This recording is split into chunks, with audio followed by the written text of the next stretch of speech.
Virginia Tech and UVA open their football camps. The Hokies AD has a new contract extension, and college football mourns the passing of a legend. All that and much more this week on Teel and Barber.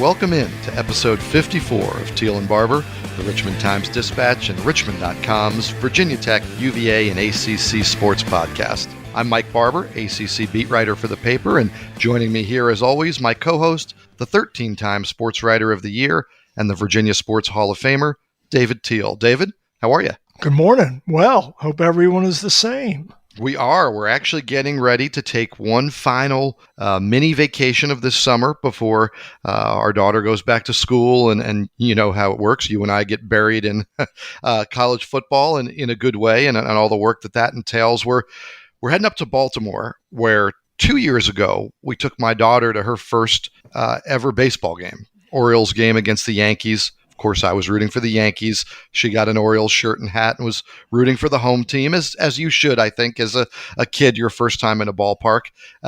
So this time around, it's my son. Evan turned 2, and it'll be his first major league game. It kind of got me thinking back to my experiences with that. And I'm curious for you, David, what was the first sporting event you remember attending? Mets, Dodgers, Shea Stadium. Mike, this is major league. I'm going to ballpark that as 68 when I was about 9 years old. Now, if you want to include college football, my very first sporting event in a much larger crowd than at Shea Stadium would have been at JFK Stadium, the late great JFK Stadium in Philadelphia, with 100,000 people, Army, Navy, 1966. I would have been 7 years old. That is one of my bucket list games. And yeah, it's interesting, 20 years after you, of course, but my first sporting event was a New York Mets, Houston Astros doubleheader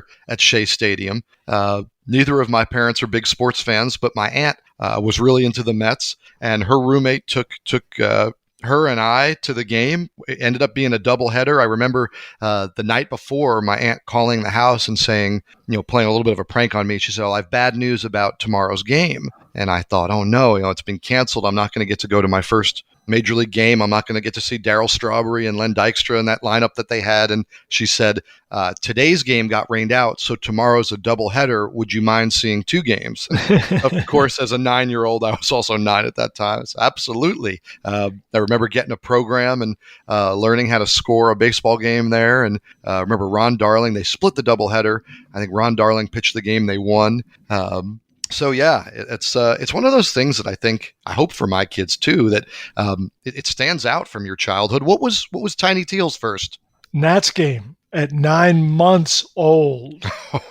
Bless my wife's brave heart. Does she remember it? No, but she's been, except for COVID last season, she's been to at least one Nats game every season of her life. That's awesome. And I know we covered a lot of your vacation on the last episode, so go back and listen if you want that recap. But there was baseball trips involved, right? There was a game involved in this year's family vacation, wasn't there? 2.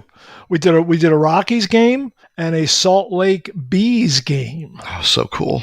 Minor league baseball, they've got the best names, the best logos, the best merchandise. When I worked at Major League Baseball, they did a thing for the employees. We called it the yard sale. And it was basically demos and sample materials and all sorts of, not to go out products that had been approved or not approved, and they would sell them in this yard sale. And everybody in the company, everybody that worked in the commissioner's office, you kind of drew numbers, and whatever your number was, that was like the order you could go in to kind of pick through this stuff and buy items. And everybody, of course, made a beeline for the high ticket items. I was an intern with no money.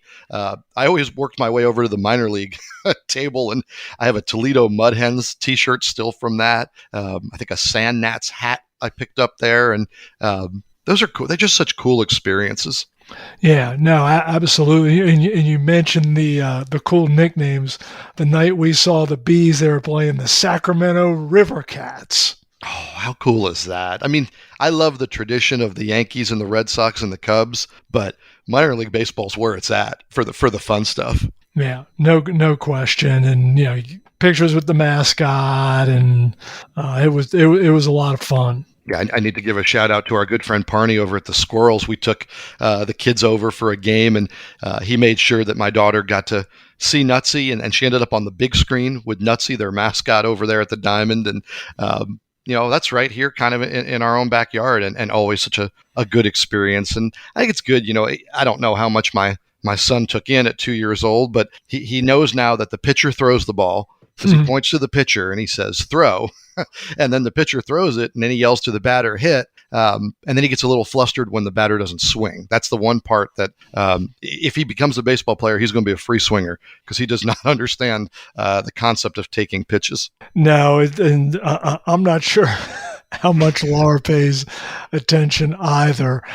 She's probably more interested in the food and people watching than baseball watching. Hey man, that's part of being there. Take me out to the crowd, right? Peanuts and Cracker Yes. Jack, and yeah, that's part of the allure. So yeah, we're looking forward to that, and always a good time. And you and I are looking forward to college football season, and it kind of really ramped up, I think, for us with media day at Virginia Tech. Got to get out and spend some one-on-one time, some FaceTime with the coaches and some of the players. A lot of the players. It was a really good event and an opportunity to really get some good one-on-one time. David, what were some of your takeaways from what we talked about that day? Well, I don't think there were any great surprises. Remember, the last time we had gathered for an actual media day in Blacksburg was 2 years ago, and Bud Foster announced his retirement effective end of season. So there was large news that day. This was a more routine event. I mean, you tend to focus on quarterbacks, especially those who are kind of unproven, which Braxton Burmeister is. But man, the coaches like him. I mean, they really, really do. And especially his athleticism. And now it's up to him to produce. Yeah, David, that's a topic that you kind of wrote on. I mean, it's interesting to hear just what, not that he's a good athlete or that he's, good runner, he can do. I mean, this is a guy that they believe is one of the two or three best athletes on their team. And other players agreed. And other players, the ego tends to come in and, well, he's not as fast as me, or, well, he can't jump. And that was not the case, man. Like, everybody was kind of bowing down at the altar of what Braxton Burmeister can do. And how did Justin Fuente describe him physically to you? Well, he said he's ripped to shreds. He's got veins in his abs. He goes, this is what the people I'm watching on the Olympics look like. Yeah, how about that? Yeah. So, and Justin Fuente has been doing this a while. He's seen good athletes, right? So for somebody's physique to stand out in that way, it tells you that, yeah, and who knows, how will that translate?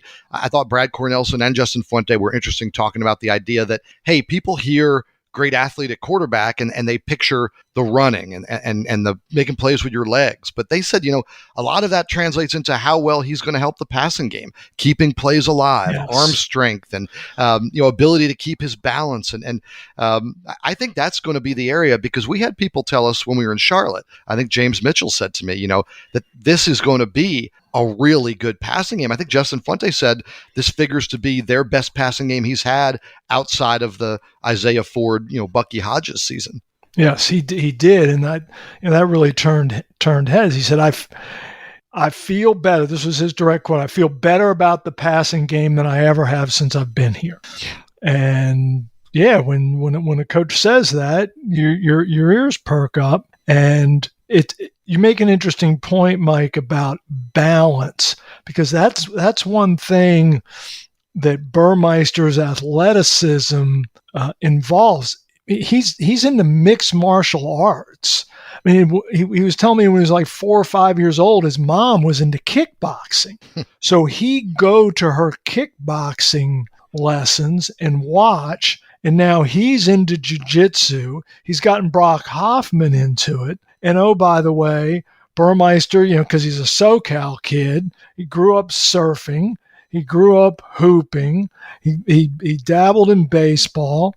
and he was a heck of a football player. Yeah, and that balance is so important, and I think people lose sight of that sometimes because it's one thing to avoid the rush, right? To get away, and that's important, right? You don't want to get sacked, but then what position is your body in when you emerge from that? And it's why a lot of quarterbacks are coached to throw the ball away because you slip out of something, your footwork is all shot, your shoulders are all turned, you're all spun around. You live to fight another day and throw the ball away. But what Cornelson was explaining to me at one point was that Burmeister's the kind of guy who can slip out of something that looks like a broken play and get his balance, get himself set again to really deliver the football the way it's supposed to be delivered, not flinging it across the field or throwing it back over your shoulder or some of the wild things we see, but really he's got the body control to reset the pocket, if you will, and that's one of the reasons that they are so excited about this passing game. But David, it's also the reason that I have some questions, because when you look behind Braxton on the depth chart,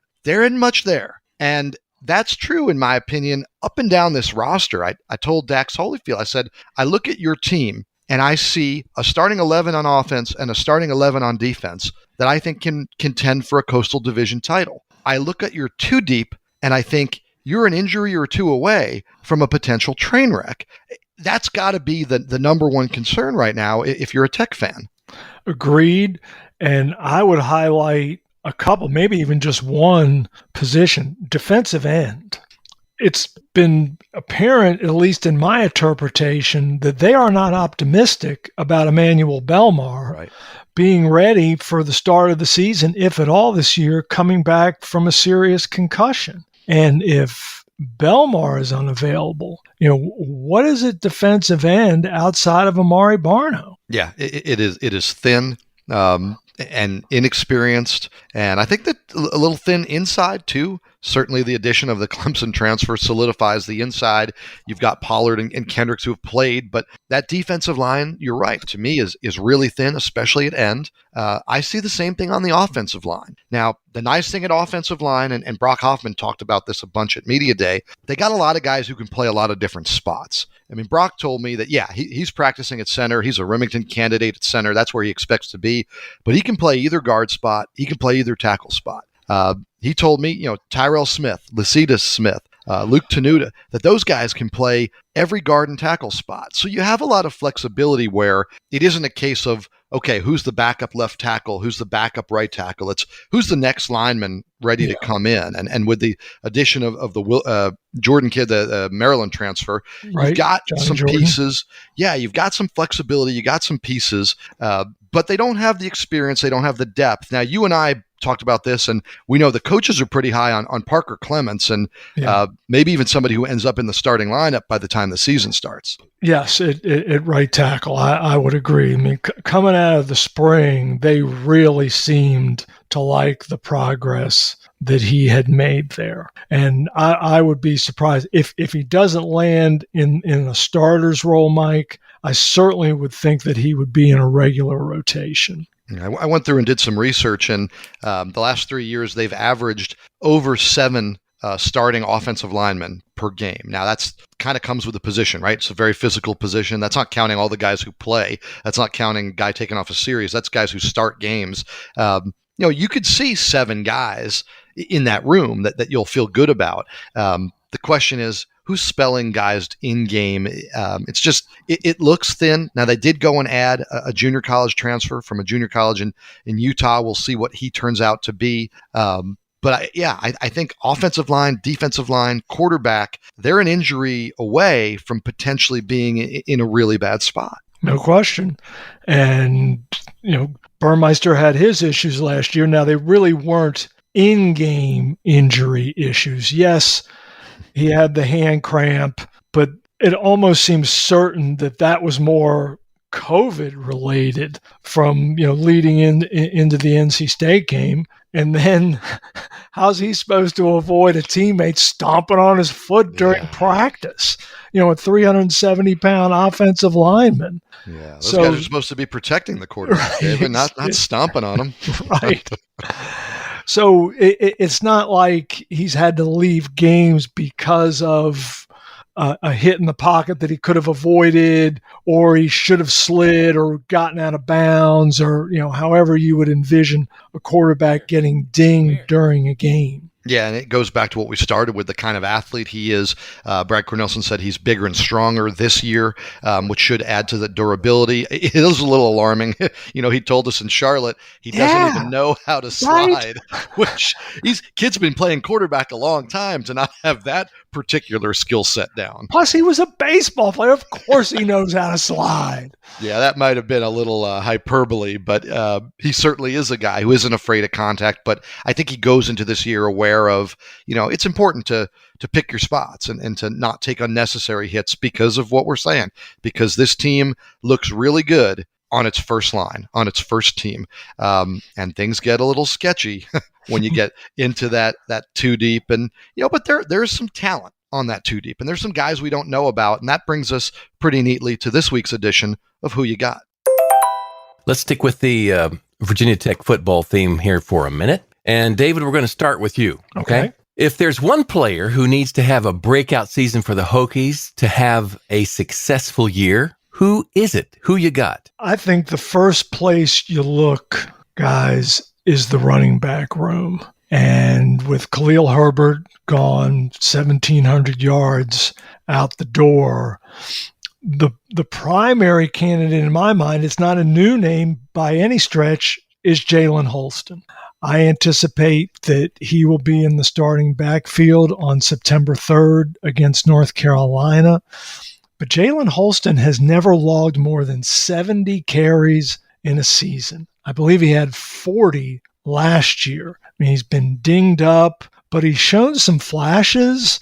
I think 1 year he averaged 4.9 a carry. Last year was 4.7. To me, that's somebody that Virginia Tech really needs to get some consistent production from. Thanks. Mike? That's interesting. You and I went to the same position, but different players. The guy I'm looking at, and maybe it's because he formerly played at my alma mater at Rutgers, but Raheem Blackshear. And David, if you remember a year ago, we didn't hear much about Khalil Herbert. We heard about Raheem Blackshear. We heard about how he could be a running back, a wide receiver, an H-back, a wildcat quarterback. He could do all these things. It didn't really materialize for Blackshear last season, and in part because of what Herbert did, right? You're going to ride a hand like that, and Herbert was just outstanding. Blackshear ended up with under 400 total yards for the season, but this is a guy who, in his, I guess, sophomore year, second year, however we're doing years, was over 1,000 yards of total offense at Rutgers. He was responsible, I think, 5 touchdowns that season. He's a very dynamic player who can do a lot of things that the coaches were making it sound like they were building the offense around, and that it didn't pan out. Brad Cornelsen admitted maybe put a little too much on his plate first year in a new school, maybe put a little too much hype on a guy who hadn't played yet for their team. I think that potential that they saw, I think it was real. I think it's still there. I think if he is that player this year, man, that just transforms this offense. Agreed.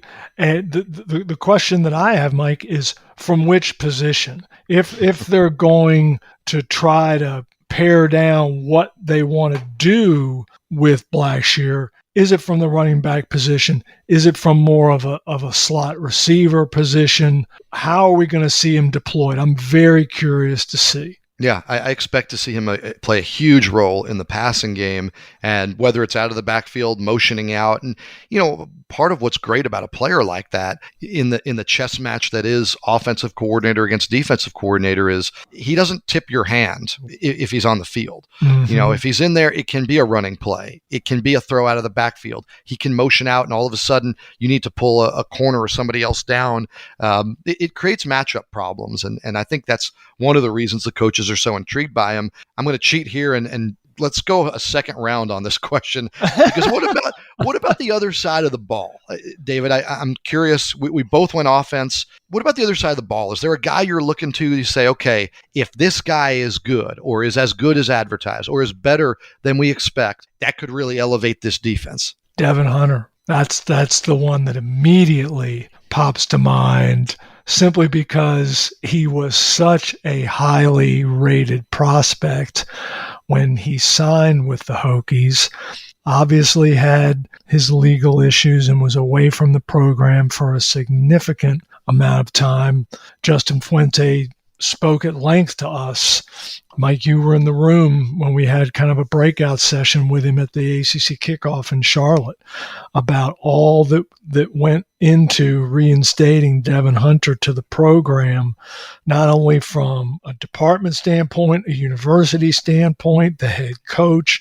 There were a whole lot of people that had to approve this before it could happen. But boy, if Devin Hunter in that safety role can approach that, 4 or 5 star status that he had coming to Virginia Tech, they got a chance to be a lot better on the back end, which is where they need to be better. No doubt. No doubt. I mean, potential star, when he signed, people compared him to Cam Chancellor, and hasn't materialized for a lot of reasons, but there's still time and it still could. And I'll go back to what you mentioned with Justin and talking about reinstating Devin. And I appreciated when he said, because I asked him about, you take that on as a coach, right? You're going to be criticized by some people for giving a kid a second chance. You're going to be scrutinized now, kind of going forward. How does it pan out? And I appreciate that he said, hey, the easy thing to do is to wash your hands of the kid, right? That's the easy thing to do.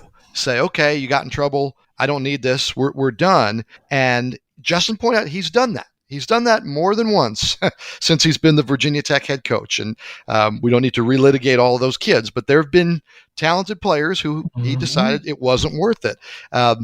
It shows you what he believes in about Devin Hunter, that this was the kid he said, yeah, he knows he's sticking his neck out for this kid, and he believes it's the right thing to do. And he believes it's worth it, not just football wise, but for the kid's life and for what, these coaches don't want bad influences around their locker room. They don't want these headaches. And they know that the quickest way to get on the hot seat, not that Justin's not already there, but the quickest way to get on the hot seat is to have problems in your program that are off the field.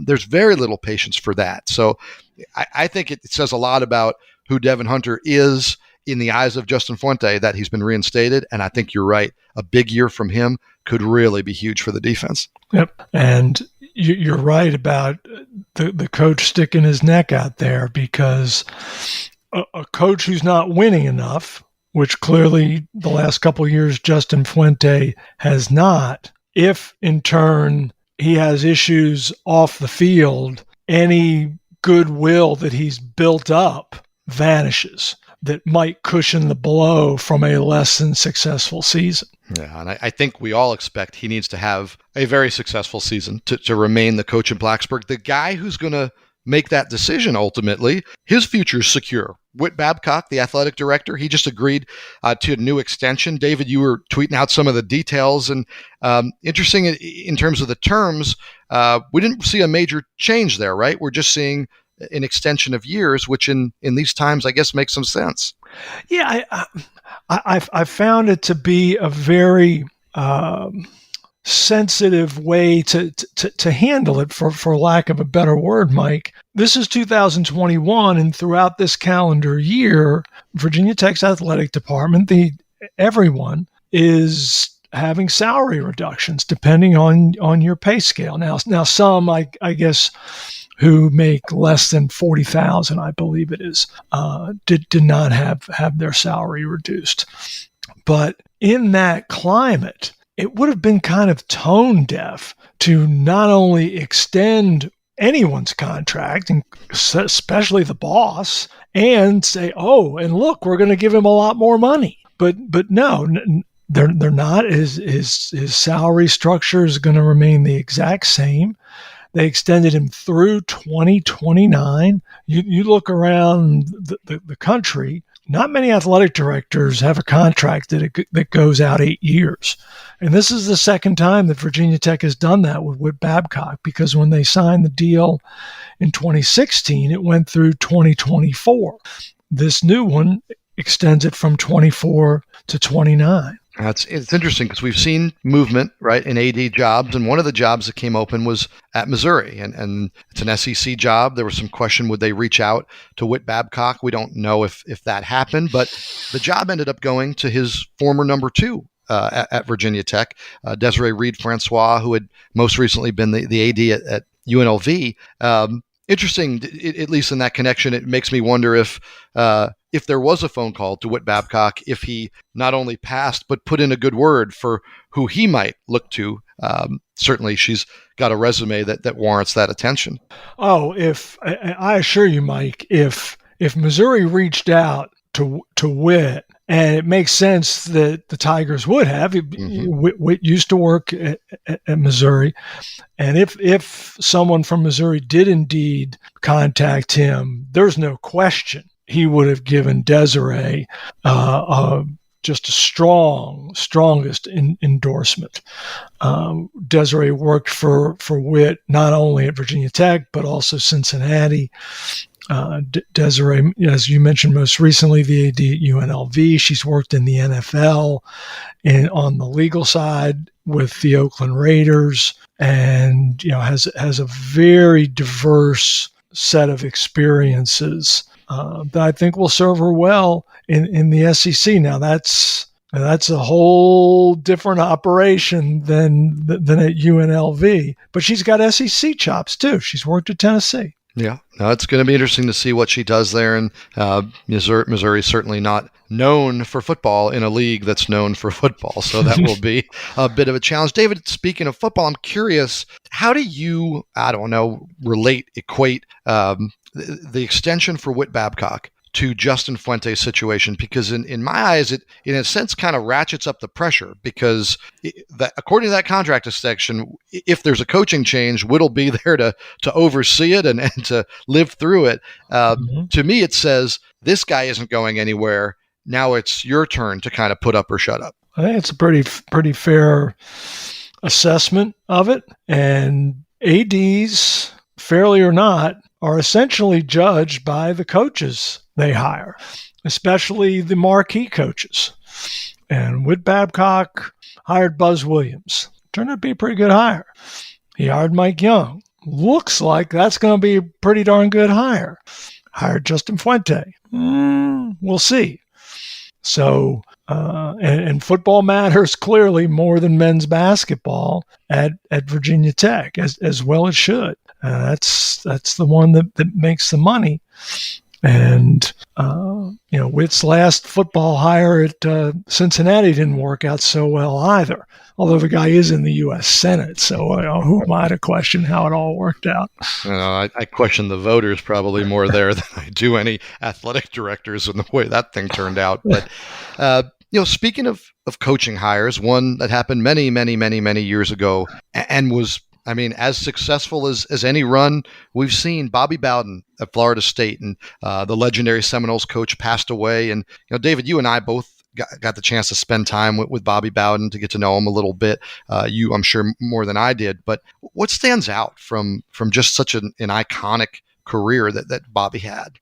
Mike, he was the common man. He, as legendary a figure as he was and is, and for all his accomplishments, he never, ever, ever considered himself above anyone, and he never lost that personal touch.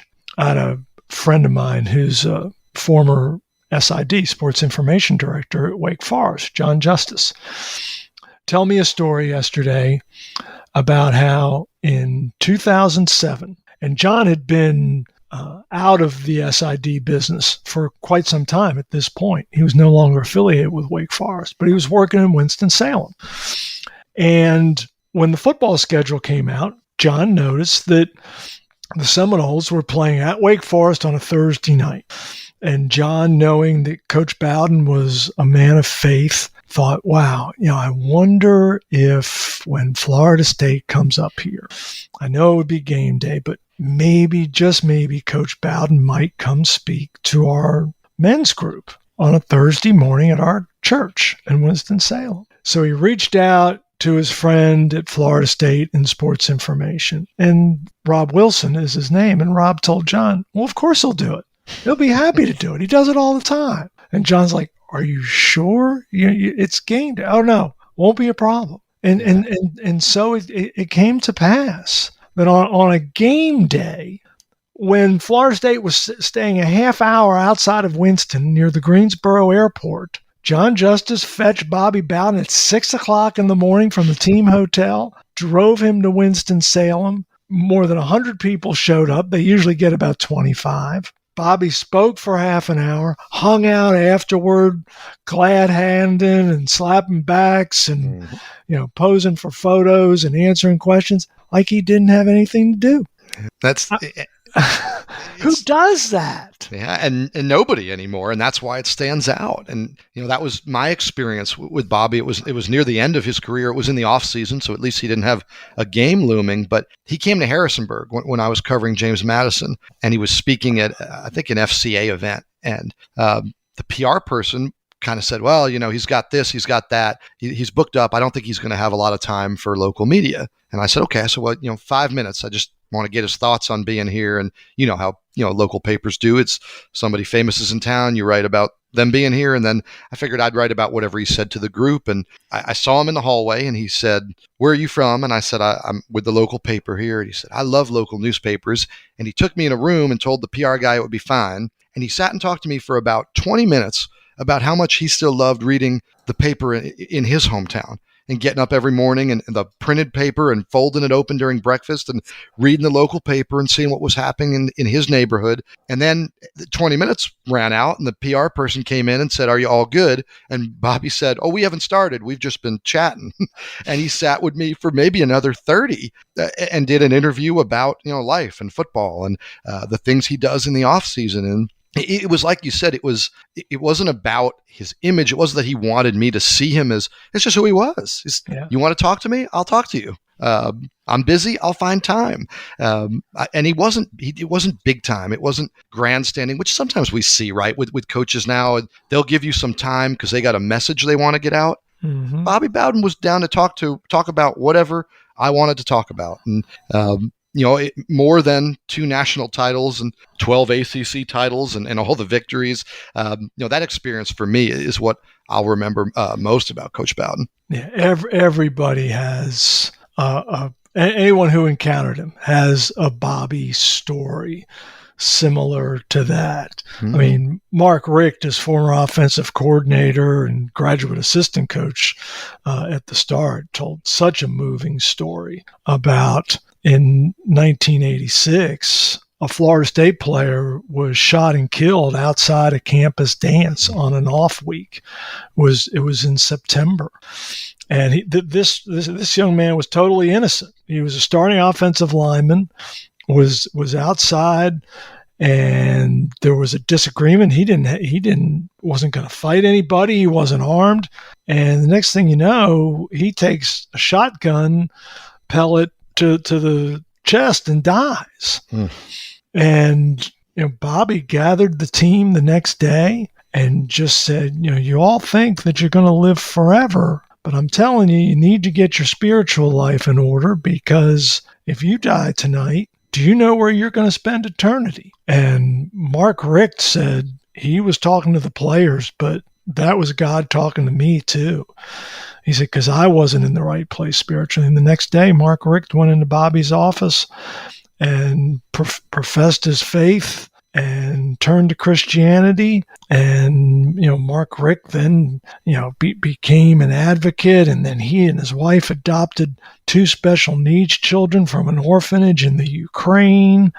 And, the ripple effect that Coach Bowden had on others' lives, it's just remarkable. Yeah, you could fill a tribute without even touching everything he did football-wise, which was amazing and outstanding, and turning that program into a brand and a national powerhouse. But the measure of his life, there's a good chunk that's football, but man, there's a lot there helping, influencing, impacting, improving other people's lives, that maybe football was his vehicle and gave him the avenue to do it, but football had very little to do with it. Yeah, 91 years old. Rest in peace, and will be remembered well. Well, speaking of football and on the field stuff, we're back at Virginia. You and I got to take in a practice there. Bronco Mendenhall's team is coming off disappointing, I'd say, 5-5 season. They had been, the unbroken growth, the improving the wins year after year. That took a step back. Certainly the COVID funky year had a lot to do with a lot of teams' final records. But David, what did you take away from your time in Charlottesville? I just sense this optimism and about the program and about this team. And I know that's the prevailing attitude most everywhere you might go during the preseason. But it just seems unbridled at UVA. And they think they're going to be good. And they see no reason why they shouldn't be good. I think you and I both have questions, certainly on the defensive end and in the secondary, and maybe also with the traditional run game, which we've talked about several times, and maybe even on the outside without Lavelle Davis Jr., though I know they're very optimistic about Dontavian Wicks. But, they think they're going to be really good. And they love to remind people that they are the defending Coastal champions and that they intend to keep that title. Yeah, the way I sum up Virginia football right now, and you just hit on it, I'd say we've got questions. They think they've got answers. Every one of those spots that you just talked about, which to me are red flags, they feel like, hey, we know exactly what's going to happen there. It isn't like some programs where they're searching and hunting. They've brought in help in the secondary, a couple transfers. The kid from Louisville who can play safety or corner. Anthony Johnson, the corner from North Dakota State, who they think is going to really solidify some of that man-on-man and one-on-one coverage situations that got them in trouble at times last year. You mentioned the running game, but they've always, every camp, every offseason, they love Wayne Talapapa and believe he's on the verge of something big. Ronnie Walker, I spent a lot of time with him yesterday. Ronnie Walker could potentially be a breakout weapon. You mentioned Dontavian Wicks. Demick Starling is as fast as anybody in that program at the wide receiver position. And then Jelani Woods, the tight end. Yeah. To me, it all, though, comes down, and this is simplifying it, but just like when we talked about Tech and you said we always start at quarterback, Brennan Armstrong, man, if he's good, I think they can be good. If he's I think they're going to be And I don't think that's an oversimplification. No, it's not. And he had moments where he was both last season, when he was really good and when he wasn't, and that's what you expect from a first year starter. And you also expect that as he progresses in his career, that a quarterback is going to improve. And this is a year where Virginia needs him to. Yeah, and I think the players, and this goes to what you started talking about, the players are very confident in him. They believe they've got a weapon at that position. They believe they have a lot of weapons, and they've also got a lot of motivation. Because like I said, 5-5 didn't sit well with them. The way they ended the season with that loss to Virginia Tech before opting out of the bowl game, Nick Jackson told me today that the screensaver on his phone is an image, a photo of the Tech players celebrating with the Commonwealth Cup. And it's got the score from the game. And he said, I want to see that every time I turn on my phone, because that game's not till the end of the schedule and yada, yada. And you take one game at a time. But the bad taste, the bad feeling of how last year ended, that is driving this team. It drove them through the offseason, and I think it's going to drive them from now until they get to that point, Thanksgiving weekend. Mike, I think we're going to find out a whole lot about the Cavaliers before we even get to mid-October. Now, I'm sitting here looking at the schedule, and ought to beat William & Mary, ought to beat Illinois. You're 2-0, and then here we go. At Carolina, home against Wake Forest, a Wake Forest team that beat you last year and returns darn near everybody. Then the next week at Miami, by the way, for the third consecutive season, thanks to COVID. No complaints here. Right. And then the next week at Louisville against a Cardinals team that is very optimistic about its squad. Those 4 games, all conference games, 2 of them in the division. The 2 teams picked 1 and 2 in your division, both on the road. I mean, that to me is the defining stretch. Yeah, no doubt. And Carolina is Carolina's going to be the litmus test for us here because Virginia Tech gets them in the opener. UVA gets them week 3. We all think Carolina's really good. So we're going to have a really good handle, I think, on both teams. Maybe not how good or bad they are, but what kind of season they're going to have because of how pivotal that matchup will be in the early part of the season. Virginia the last 3 years is 17-2 at home, where they haven't gotten it done, as you just pointed out, on the road. And it is the next step, I think, in the evolution and the development of Bronco Mendenhall's program. Are they ready to make that jump now from great at home, so-so on the road? They certainly don't ease into their road schedule by any stretch. But you're right. I think it defines this season, and the ability to win on the road, to me, is what defines what kind of a program they're going to be going forward. Because, hey, you win your home games, you can win 6 or 7 games a year and be in a bowl, right? And that from where UVA was, that's nothing to sneeze at. But they certainly aspire to more. And to get to more, you got to win away from Scott Stadium. Yes, you do. And then, later in the year, they have to go to Brigham Young and they have to go to Pittsburgh. Oh, yeah. So in the end, the road season is going to determine what UVA football is in 2021. And that issue kind of leads us into this week's edition of Take It or Leave It. Thank you, Mike. Let's talk about Cavalier aspirations, okay? Virginia will finish higher than the preseason prediction of 5th place in the ACC Coastal. Take it or leave it. And let's start with Mike. Yeah, I'm going to take it. I had them 4th. I think if Armstrong plays well, they'll be in the running for that 2, 3, 4, that little jumble there. Again, if he doesn't play well, if the back end of the defense isn't better, 5th, maybe even 6th. But I think when they say they've got answers to our questions, I think they're right. And I think they will be better. So 5th seems low. I'd be surprised if they finished lower than 4th, and I could see them in that 2-3 range, again, with those 2 key things that need to come together. All right. Thank you, Mike. David? I also will take it because, like Mike, I picked UVA to finish 4th in the Coastal. And truth be told, guys, 2, 3, 4, 5 to me with Miami, Virginia Tech, Virginia, and Pitt, I have no clue. Put a blanket over them, flip a coin, pick one out of a hat. I truly had a hard time trying to find any difference among that group of 4. To me, Carolina is the clear favorite, and I believe Georgia Tech and Duke are the 2 bottom feeders in the group, and then that middle 4.